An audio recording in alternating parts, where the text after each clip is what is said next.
Hey there everyone. In this video what we're going to do is create a comparison tab that looks just like the one that I'm showing you right now.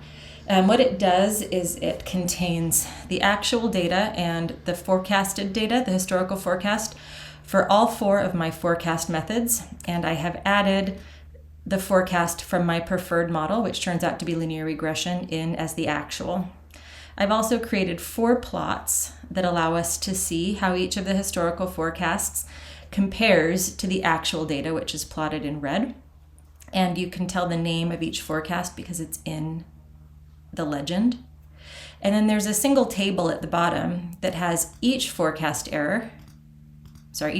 method and its table of forecast errors so that I can quickly compare the mean forecast error to see which forecasts are the most or least biased, and then how far we are off as a number or as a percent. I've included the mean squared error at a custom, but we're not going to talk about it too much. All right, so let's get started on how we are going to make this. You're going to grab a new tab and you're going to call it comparison.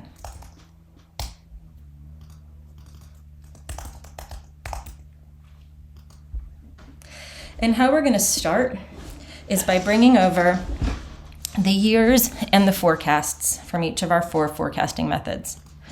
So it takes a second, but what I'm going to do is on each of my forecast tabs,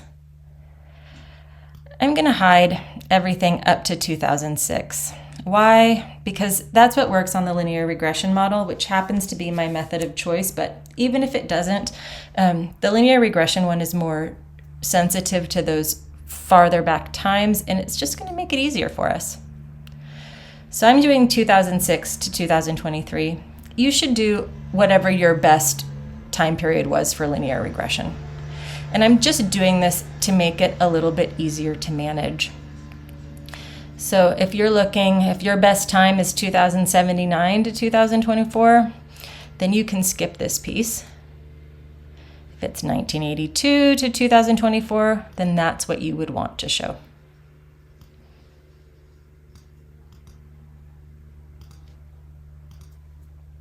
Okay. Then I'm going to grab my years.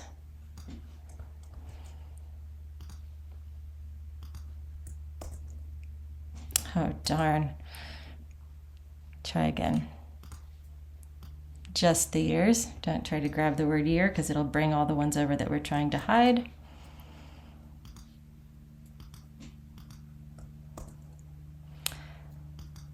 Then I'm going to bring my MA forecast, MA3 forecast, including the historical and the future value. Command C. I'm going to right click. I'm going to choose paste special, and I'm going to take only values. MA3. Great. Same thing for the rest. Highlight. Command C. Comparison. Paste special values. Label. Exponential smoothing.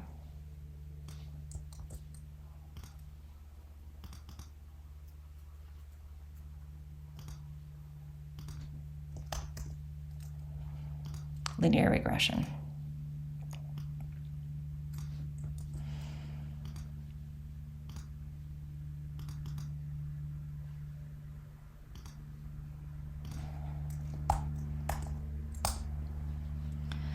Then after that, I'm going to grab my actual values.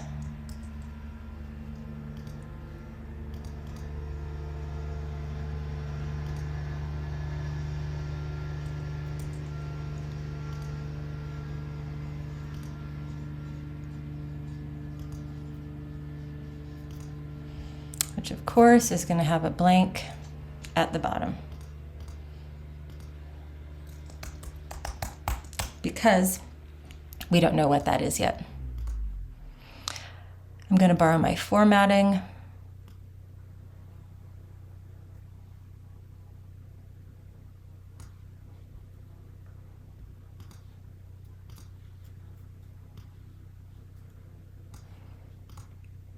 Great.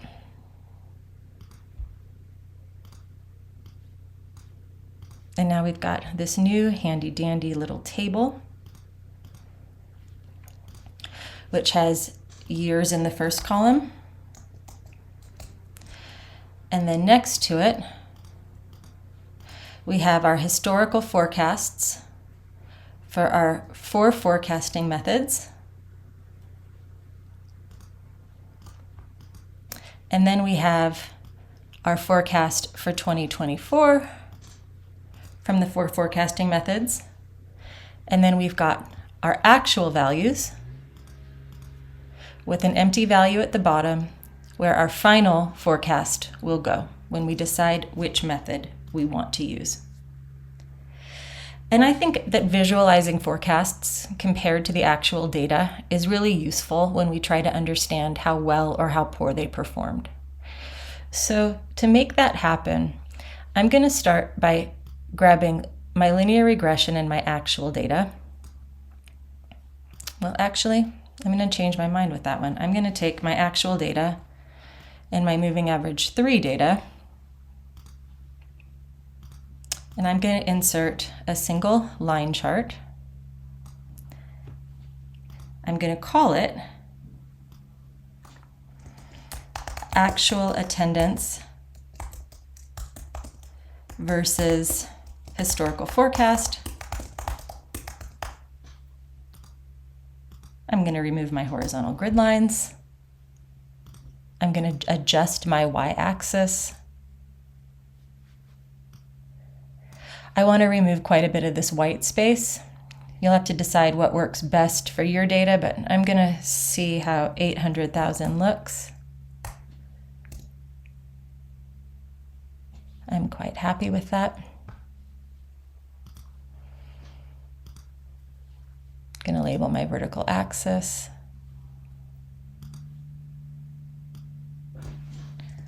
Annual attendance.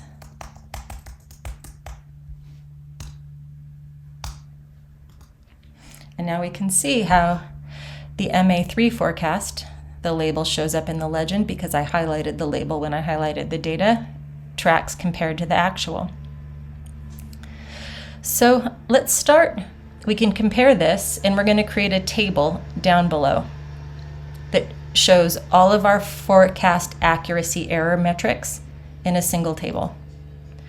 So I'm going to start by grabbing on my MA3, that's the one I just plotted.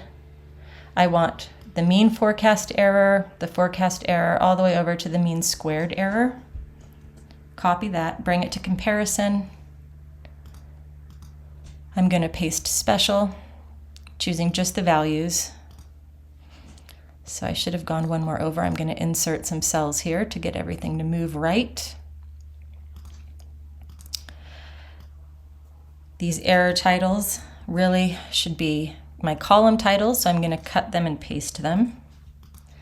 This one is my moving average 3 forecast, so I'm going to label that here. And then I'm going to wrap these and center them because they're now part of my table. I'm going to steal some formatting. I'm going to start with gray. The colors don't matter because we'll sort later, so pick any old one. And then reformat our percentage error as a %. Great. Okay, so now moving average 3 forecast, the various error metrics, and a graph comparing the MA3 historical forecast against the actual data. So we can see with the mean forecast error of 682, this is the kind of thing you'll include in your text box, but I'm not going to type it all out. With a mean forecast error of 682, it tells us that we are underestimating a little bit. We've got a little bit of downward bias. I don't know for sure if I could see that, but how it appears in the graph would be that our forecast line lies below the actual line more often than it lies above. And I don't know if it does quantity times, like frequency, but here I can see a big gap, at least for my data, where I've got my forecast lying far below that peak following COVID. It means that we're off on average by 81,000. The difference between the line of our forecast and the line of the actual data is on average 81,000, which is about 7.5%.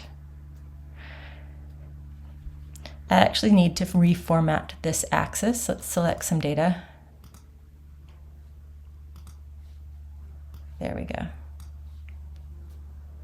All right. So now that's our first row in our table and our first chart. Making charts over and over and over again can be kind of fussy. And so now that I have this one formatted exactly how I want it, I'm going to copy it and just drag the data from the historical forecast. I'm going to drag it one column to the next. So make sure you have this just how you want it. Are you happy with your capitalization case in your y-axis label? Are you happy with your capitalization case in the title? And do you have legends that identify one as the forecast and one as the actual data?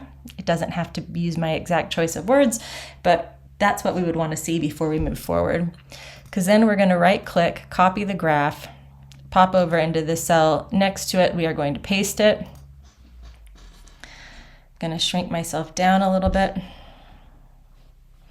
so I can get all of this visible, which is not so important probably for you, but I think it'll be easier for you to tell what I'm doing if I'm not scrolling around a bunch.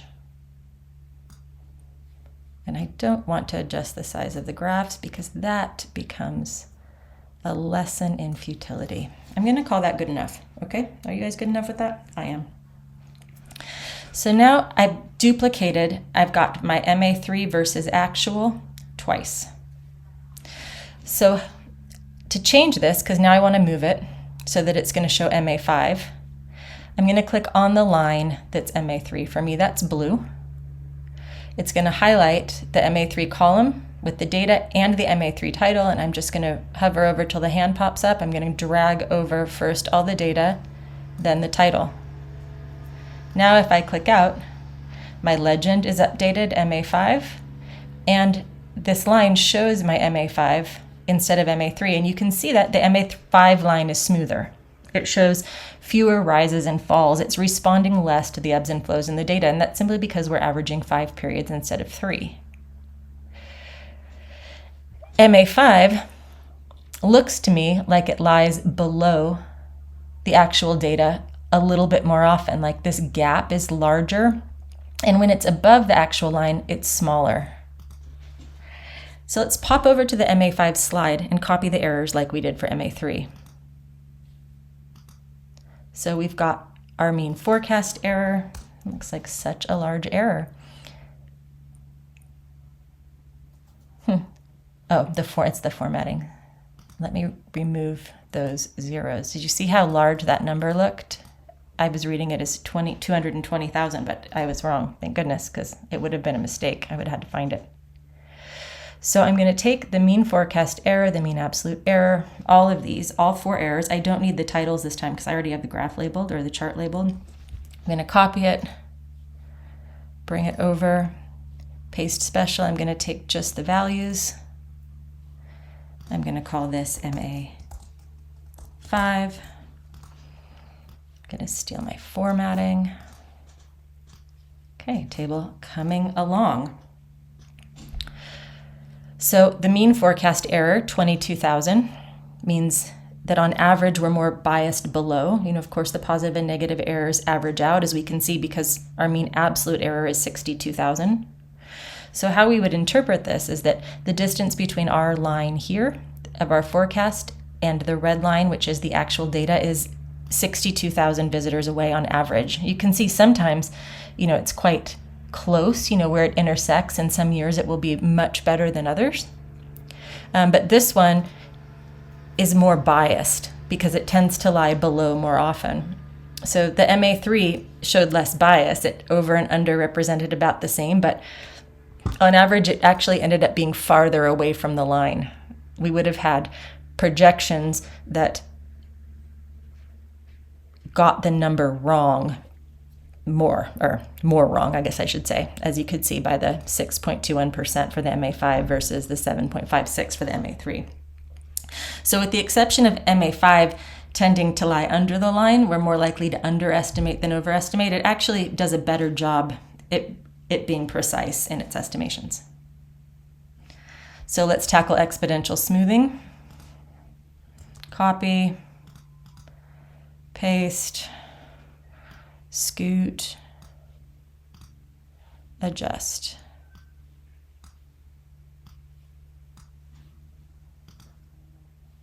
ES, the line changed, go to ES, grab the errors, copy,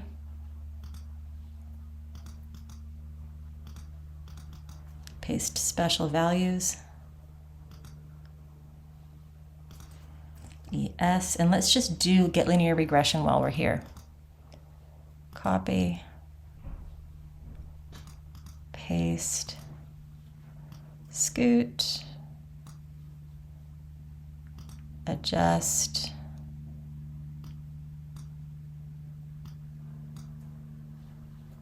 linear regression. There's that straight line. Errors. Paste values. Number formatting. Label. Decimals. Okay. Whew. Now, which forecast method is better? We talked a little bit about the first two. So let's move on. Exponential smoothing again, underestimates. They're just not picking up the smoothing methods. They're just not jumping up and grabbing those peaks. And the absolute error for exponential smoothing is so very close to the absolute error for MA5, meaning that they're both about equally accurate, and their percentages, they're actually the exact same percent. If I add a couple more decimal places, I can see they're not exactly the same. I want to do that because I want to make sure I haven't made a mistake and put something in the wrong place, but because they're the same to 2 digits, I'm going to add 3 digits. Otherwise, percentages are fine at 2 digits. Linear regression has the mean forecast error of 0. As we talked about before, that is just by the nature of linear regression. And it at 51,000 mean absolute error, what that tells us is on average that we're 51,000 away from getting the actual numbers. Our forecast is 51,000 visitors away from the actual historical data per year for each year on average, which is being off by about 5.2%. So if we're going to measure this by the mean absolute percentage error, which I like to do because it's the most intuitive, although it's customary to use the mean squared error, in this case they give us the same answer, and most of the times they will, unless you've got really big outliers. According to this, my best forecast method is my linear regression. It's unbiased, and it is more precise. So here in my future world,